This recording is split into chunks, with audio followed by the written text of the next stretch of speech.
கார்பனை உறிஞ்சறதுக்கு பதிலா ton டன்னா வெளியேத்துற Africa காடுகள். ஏன் இந்த திடீர் மாற்றம்னு தெரியுமா? காலநிலை மாற்றத்துக்கு எதிரான போராட்டத்துல ஒரு காலத்துல ஆப்பிரிக்க காடுகள் முக்கிய பங்காற்றுச்சு.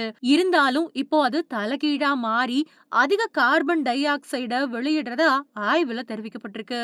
2017க்கு பின்னாடிதான் இந்த மாற்றம் வேகமா நடந்திருக்கு. புவி வெப்பமயமாதல் காரணமா பருவநிலை வேகமா மாறிக்கிட்டு இருக்கு. இந்த பருவநிலை மாற்றத்துக்கு புவி மண்டலத்துல இருக்கக்கூடிய கார்பன் டை ஆக்சைடும் முக்கியமான காரணமா இருக்கு. இந்த நிலைய மாற்ற அதிக மரங்கள் நடப்படணும் அப்படின்னு ஆய்வாளர்கள் நிறைய பேர் தொடர்ச்சியா சொல்லிட்டு வராங்க. அதே மாதிரி இயற்கையா அமையக்கூடிய காடுகளும் கார்பன் எமிஷனை கட்டுப்படுத்த உதவிக்கிட்டு இருக்கு.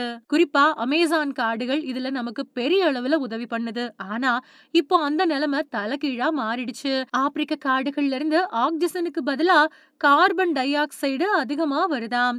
2017க்கு பின்னாடிதான் இந்த மாற்றம் அதிகமா நடந்திருக்கு. அதாவது உலகத்தோட 3 முக்கிய மழைக்காடுகள் பிராந்தியங்களான தென் அமெரிக்கா அமேசான், தென்கிழக்கு ஆசியா, அப்புறம் ஆப்பிரிக்கா இது இப்போ வளிமண்டலத்துல அதிக கார்பனை சேர்க்குது. இதனால புவி வெப்பமயமாதல் மேலும் அதிகரிக்க தான் செய்யுது.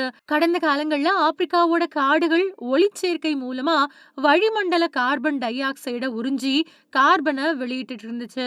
ஆப்பிரிக்க காடுகள் இப்படி ஒவ்வொரு வருஷமும் 1 பில்லியன் டன்னுக்கும் அதிகமான CO2 உறிஞ்சிச்சு. ஆனா இப்போ இந்த காடுகள் உறிஞ்சறத விட அதிக கார்பனை வெளியிடுது. விவசாயம், மரங்களை வெட்டுறது மாதிரியான காரணங்களால வனப்பகுதி அழிஞ்சிட்டு வரக்கூடிய நிலையில அதுவே கார்பன் எமிஷனை அதிகரிச்சிருக்கு.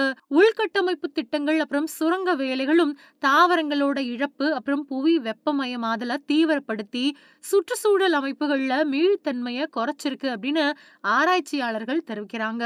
காட்டுத்தீயும் வளிமண்டலத்துல கார்பனை சேர்த்திருக்கு. காட்டுத்தீ இன்னும் நிலைமைய மோசமாக்குறதா தான் இருக்குது. இந்த ஆய்வுக்காக சேட்டலைட் படங்களை ஆய்வாளர்கள் பயன்படுத்தியிருக்காங்க.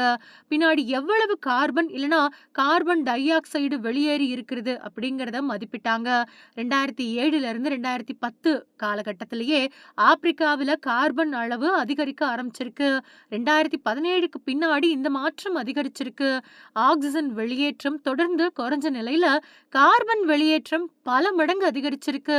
இத பத்தி ஆய்வாளர்கள் டாக்டர் பெட்ரோ ரோட்ரிக்ஸ் வேகா சொல்லும்போது, ஆப்பிரிக்காவில காடுகள்ல இதே நிலை தொடர்ந்தா கார்பன் வெளியேற்றம் அதிகரிக்கும். இதனால நிலைமை மோசமாகும். வெப்பநிலை ஒவ்வொரு வருஷமும் அதிகரிச்சுட்டே போகும். அது பேரழிவுக்கு நம்மள கூட்டிட்டு போயிடும் அப்படின்னு சொல்லியிருக்காரு.